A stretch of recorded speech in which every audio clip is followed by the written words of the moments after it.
നമസ്കാരം.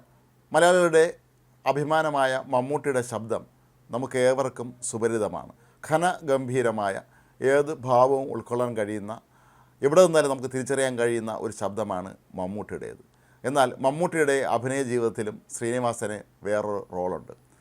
മമ്മൂട്ടി പ്രധാന കഥാപാത്രമായി അഭിനയിച്ച ആദ്യകാല സിനിമകളിലൊന്നായ മേളയിൽ, കെ ജി ജോർജ് സംവിധാനം ചെയ്ത മേളയിൽ മമ്മൂട്ടിക്ക് ശബ്ദം നൽകിയിരിക്കുന്നത് അല്ലെങ്കിൽ ഡബ് ചെയ്തിരിക്കുന്നത് ശ്രീനിവാസനായിരുന്നു. ഒരുപക്ഷെ ഇന്ന് നമ്മൾ ആ സിനിമ കാണുകയാണെങ്കിൽ നമുക്ക് മനസ്സിലാക്കാൻ കഴിയും ഇത് മമ്മൂട്ടിയുടെ ശബ്ദമല്ല എന്ന് നമുക്ക് തോന്നും. പക്ഷേ ഒരു സർക്കസ് കൂടാരത്തിലെ സർക്കസ് കലാകാരനായിട്ടാണ് മമ്മൂട്ടി അഭിനയിക്കുന്നത്. ആ കഥാപാത്രത്തിൻ്റെ എല്ലാ സ്വഭാവ വിശേഷതകളും നമ്മൾ കേട്ടത് ശ്രീനിവാസൻ്റെ ശബ്ദത്തിലൂടെയായിരുന്നു. ശ്രീനിവാസൻ എപ്പോഴും പറയുമായിരുന്നു എന്നാണ് പറയുന്നത്, മമ്മൂട്ടിക്ക് ആദ്യമായി ഡബ് ചെയ്ത കലാകാരൻ താനാണ് എന്ന്. മമ്മൂട്ടിയുടെ ആദ്യകാല ചിത്രങ്ങൾ പലതിലും മറ്റു പലരുമാണ് അദ്ദേഹത്തിന് ഡബ് ചെയ്തിട്ടുള്ളത്. എങ്കിലും മേള എന്ന് പറയുന്നത് മമ്മൂട്ടിയുടെ അഭിനയ ജീവിതത്തിലെ ഒരു വഴിത്തിരിവായ സിനിമ തന്നെയാണ്. ഒരുപക്ഷെ മമ്മൂട്ടിയെ മുഖ്യധാരാ സിനിമയിലേക്ക് കൈപിടിച്ചാനയിക്കാൻ ആ സിനിമ ഏറെ സഹായിച്ചിരുന്നു. കെ ജോർജ് സംവിധാനം ചെയ്ത ഈ മേളയിൽ രഘു എന്നൊരു പൊക്കം കുറഞ്ഞ മനുഷ്യനാണ് പ്രധാന കഥാപാത്രമായി അവതരിപ്പിച്ചത്. പക്ഷേ മമ്മൂട്ടിക്കും തുല്യ പ്രാധാന്യമുള്ള റോളാണ് ഇതിലുള്ളത്.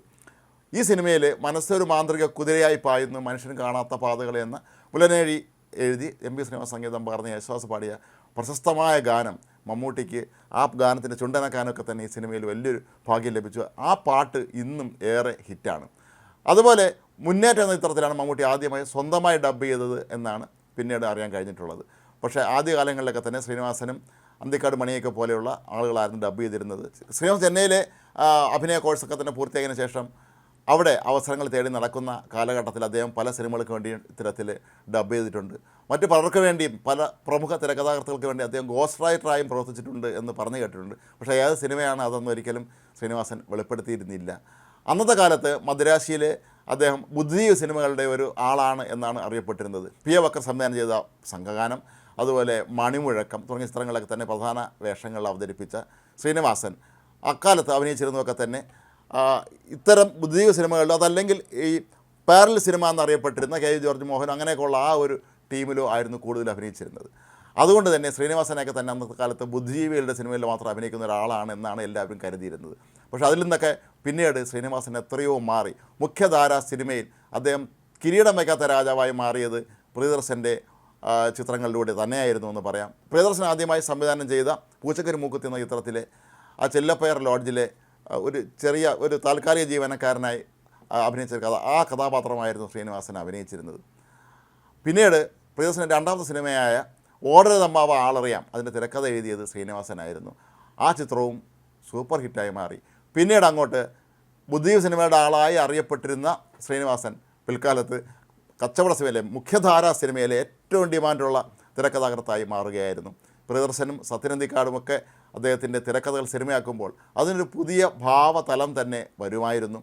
ശ്രീനിവാസൻ്റെ ശബ്ദത്തിനും അദ്ദേഹത്തിൻ്റെ സംസാര രീതിക്കുമല്ല, അതായത് അല്പം കണ്ണൂർ സ്ലാങ് ചേർന്നിട്ടുള്ള ആ സംസാര രീതിക്കൊക്കെ തന്നെ ഒരുപാട് ആരാധകരുണ്ട്. ഒരുപക്ഷെ മലയാള സിനിമയിൽ ഈ കണ്ണൂർ മേഖലയിലെ ഭാഷ, ആ സ്ലാങ് ഫലപ്രദമായി ഉപയോഗിച്ച ഒരാൾ ശ്രീനിവാസൻ തന്നെയായിരിക്കാം. അദ്ദേഹത്തിൻ്റെ സിനിമകളൊക്കെ തന്നെ നമ്മളെ ചിരിപ്പിക്കുക മാത്രമല്ല ചിന്തിപ്പിക്കുകയും ചെയ്യുമായിരുന്നു എന്നുള്ളത് തന്നെയാണ് ഏറ്റവും വലിയ പ്രത്യേകതകളിലൊന്ന്.